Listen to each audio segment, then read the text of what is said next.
Ovo je Samsungov usisivač model SC4035 snage 1600 W na kome je otkazao motor. Prednja maska se skida uz pomoć 3 šrafa na prednjoj strani uređaja.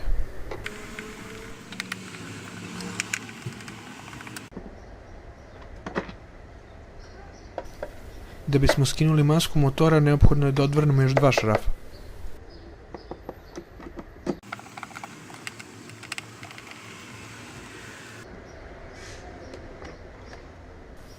Žice između elektronike na masci motora i samog motora su i dalje povezane. Neke od žica imaju izguljenu izolaciju, pa je neophodno izolovati ih izolirat trakom. Da bismo izvodili motor iz ležišta, neophodno je da raskačemo 2 električne veze koje su povezane klemama i plastični deo koji stoji u specijalnom ležištu.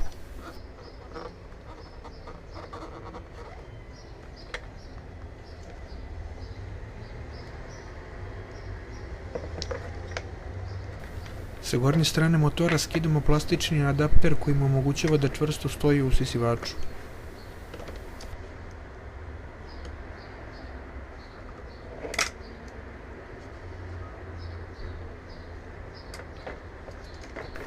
Ovo je elektromotor koji menjamo.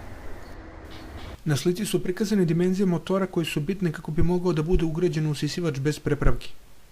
Sa gornje strane se nalaze 2 rupe u koje se stavlja plastični adapter koji je bitan za pozicioniranje motora pri ugradnji. Sa starog motora skidamo limeni nosač koji je pričvršćen žabicama i ugrađujemo ga na novi motor. Vraćamo plastični deo u limeni nosač i povezujemo 2 žice za napajanje motora.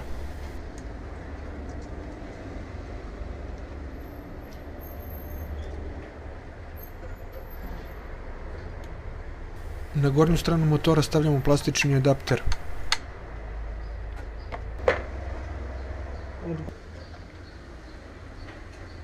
Vraćamo masku motora.